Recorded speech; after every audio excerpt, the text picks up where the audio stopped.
Welcome to the job site. Today I'm going to be talking to you about my setup for spraying interior doors. It's a real simple setup. As you can see behind me, I have about 21 doors and they're all sprayed, and I sprayed all these within about 3 hours from the time of masking off the floor, masking off the garage here. And this is just a 2-car garage, and I'm only using about half of the garage. So you can do a lot in a 2-car garage. This is the homeowner's house that we're spraying in. Sometimes we would spray off-site, but we noticed that as we would transport the doors to the house, we would kind of scuff them up and things like that. So we started doing it this way. It's the same way that we would do it off-site. Just mask everything off, spray, and get it done that way. So what I'm using to spray with is a 5-gallon and a Graco Pro X17.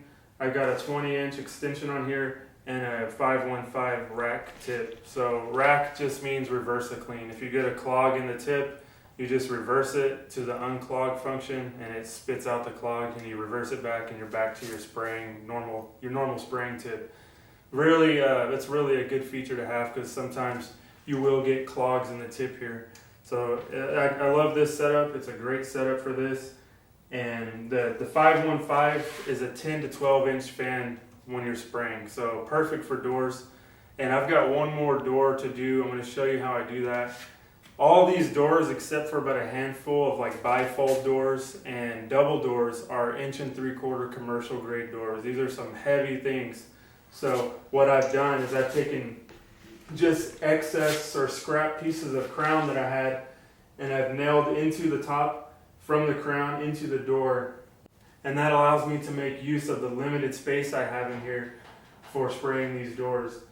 And it holds up well. Like I said, these are real thick doors, and I have had no issues with spraying them in here or that holding up.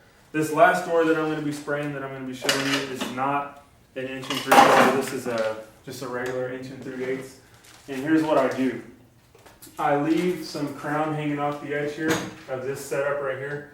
And I'll typically do 3 doors on one stretch of crown. And I'll just lean it on, just like this, till there's some tension, so it stays on its own. And make sure that it stays on its own, because if it falls and these doors do dominoes, that's going to be horrible. So make sure there's enough tension on it, and then I just set it up like that. And we're actually spraying the hinges on these doors. We spray all of our hinges, and if we are going to upgrade the hinges, we just take off these brass ones and then we upgrade them later on to oil rub bronze or whatever. So that's how we do that.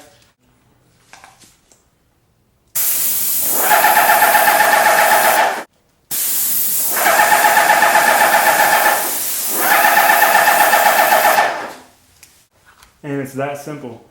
So now that I have that side sprayed, what I'm going to do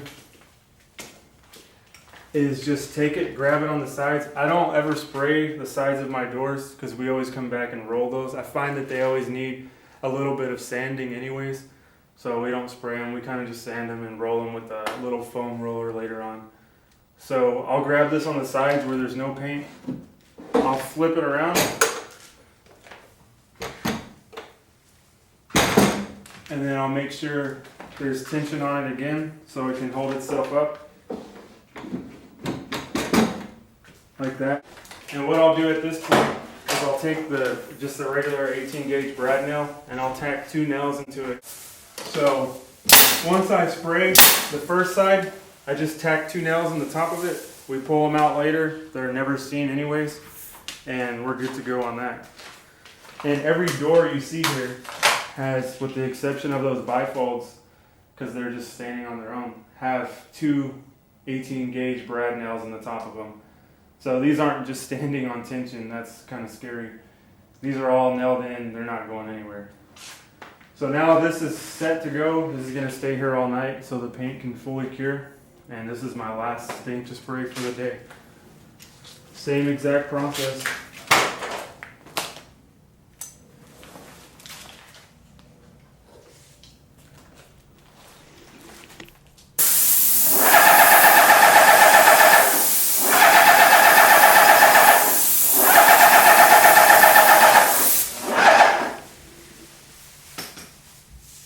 And with that, we are good to go. One thing I will say is somebody's probably going to have a question or wonder, doesn't it get overspray back here on these doors. It does a little bit, but these doors aren't even fully cured yet, so they're still wet and they're still gonna absorb that. I've never had an issue with seeing a line back there or anything like that, so just want to throw that out there. But anyways, that's pretty much my setup for spraying doors.